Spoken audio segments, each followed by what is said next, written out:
mari sama-sama kita mengenal apa itu RPP.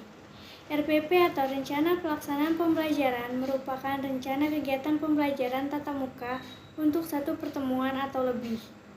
RPP dibuat berdasarkan silabus untuk menjadi pedoman dalam kegiatan pembelajaran supaya siswa mampu mencapai kompetensi dasar yang sudah ditetapkan. Dan juga, guru harus menyusun rencana pembelajaran ini secara lengkap dan sistematis. Mengapa guru harus membuat RPP? Alasan pentingnya guru membuat rencana pelaksanaan pembelajaran ialah 1. Pembelajaran berlangsung lebih sistematis. Dengan adanya RPP, guru memiliki pedoman dalam merancang sebuah metode pembelajaran yang disenangi oleh siswa. Yang kedua, mempermudah analisis keberhasilan belajar. Dalam rencana pelaksanaan pembelajaran yang guru susun, wajib membuat bentuk penilaian yang akan dilakukan untuk melihat perkembangan belajar siswa. Yang ketiga, memudahkan penyampaian materi. Dengan RPP, guru dapat mengatur dalam berapa kali pertemuan sebuah pembelajaran dapat diselesaikan. Dan yang terakhir itu bahan evaluasi pembelajaran sekaligus refleksi. Guru dapat menggunakan RPP yang telah dibuat sebagai bahan acuan untuk melakukan evaluasi, sekaligus refleksi apakah pembelajaran di kelas sudah berjalan dengan baik, sudah mencapai tujuan pembelajaran, atau apakah pembelajaran sudah mampu membelajarkan siswa. Lalu, bagaimana sih bentuk dari RPP itu? Langsung saja kita ke pembahasannya. Di sini saya membuat rencana pelaksanaan pembelajaran untuk salah satu sekolah dasar atau SD di Kota Prabu Muli, yaitu SD Negeri 30. Mata pelajaran yang diambil yaitu Bahasa Indonesia, kelas yang akan diajar yaitu kelas 2, pertemuan ke-1, alokasi waktu 2 kali 35 menit. Standar kompetensi yang akan digunakan yaitu memahami pesan pendek dan dongeng yang dilisankan. Untuk kompetensi dasarnya yaitu menceritakan kembali isi dongeng yang didengarnya. Indikator keberhasilan yang pertama mendengarkan dongeng, yang kedua menjawab pertanyaan isi dongeng, yang ketiga menceritakan kembali isi dongeng tersebut. Poin pertama, tujuan pembelajaran. Yang pertama, peserta didik dapat mendengarkan dongeng yang dibacakan oleh guru. Yang kedua, peserta didik dapat menjawab pertanyaan isi dongeng tersebut. Yang ketiga, peserta didik dapat menceritakan kembali isi dongeng tersebut. Poin kedua, materi pokok, yaitu dongeng. Poin ketiga, metode pembelajaran yang akan digunakan yaitu tanya jawab, latihan, dan pemberian tugas. Poin keempat, yaitu langkah-langkah dalam pembelajaran, yang mana langkah-langkah ini terbagi menjadi 3. Yang pertama, kegiatan awal. Peserta didik dan guru bertanya jawab tentang dongeng yang telah didengarnya. Yang kedua, kegiatan inti.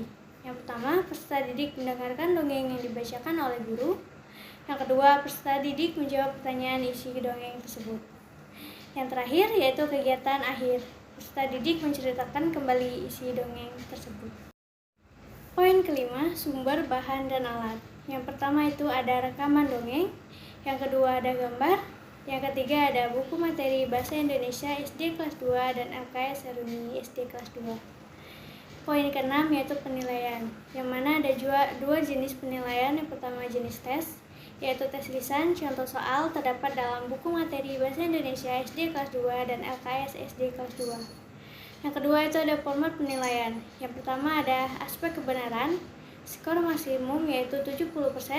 Yang kedua aspek kerapian dan kebersihan, skor maksimum 20%. Dan yang terakhir aspek ketepatan waktu, skor maksimum 10%. Adapun rencana pelaksanaan pembelajaran pada pertemuan kedua. Mata pelajaran Bahasa Indonesia, kelas 2, pertemuan kedua. Alokasi waktu 2 kali 35 menit. Standar kompetensi yang akan digunakan yaitu mengungkapkan secara lisan beberapa informasi dengan mendeskripsikan benda dan bercerita. Kompetensi dasar yang akan digunakan yaitu menceritakan kembali cerita anak yang didengarkan dengan menggunakan kata-kata sendiri. Indikator keberhasilan yang pertama, mendengarkan cerita. Kedua, memahami contoh. Dan yang ketiga, menjawab pertanyaan. Poin pertama, tujuan pembelajaran. Pertama, peserta didik dapat mendengarkan cerita yang dibicarakan oleh guru. Yang kedua, peserta didik dapat memahami contoh dari guru. Yang ketiga, peserta didik dapat menjawab pertanyaan isi cerita yang sudah dibacakan oleh guru. Yang keempat, peserta didik dapat menceritakan kembali cerita yang telah didengarnya. Poin kedua, materi pokok, yaitu cerita anak. Poin ketiga, metode pembelajaran yang digunakan yaitu tanya jawab, latihan, dan pemberian tugas. Poin yang keempat, langkah-langkah pembelajaran. Terdapat 3 langkah-langkah pembelajaran. Yang pertama, kegiatan awal. Peserta didik dan guru bertanya jawab tentang cerita yang pernah didengarnya. Yang kedua, kegiatan inti. Yang pertama, peserta didik mendengarkan cerita terlebih dahulu. Yang kedua, peserta didik memahami contoh yang telah diberikan. Yang ketiga, peserta didik menjawab pertanyaan isi cerita. Yang terakhir yaitu ada kegiatan akhir, yang mana peserta didik menceritakan kembali cerita yang didengarnya. Poin kelima, sumber bahan dan alat. Terdapat gambar, rekaman cerita, buku materi Bahasa Indonesia SD kelas 2 dan LKS Seruni SD kelas 2. Poin keenam yaitu penilaian. Ada dua jenis penilaian. Yang pertama jenis tes, yaitu tes lisan. Contoh soal terdapat dalam buku materi Bahasa Indonesia SD kelas 2 dan LKS Seruni SD kelas 2. Yang kedua, format penilaian. Yang pertama itu ada aspek isi cerita. Skor maksimum yaitu 50%. Aspek kedua, keruntutan, skor maksimum 20%. Yang ketiga, ada aspek vokal, intonasi dan lafal, skor maksimum 20%. Dan yang terakhir, aspek penampilan yaitu skor maksimumnya 10%. Nah, itulah tadi pembahasan mengenai bentuk dari RPP atau Rencana Pelaksanaan Pembelajaran yang biasa dibuat oleh guru. Semoga video kali ini bermanfaat bagi kalian semua. Sampai bertemu di next video. Dadah!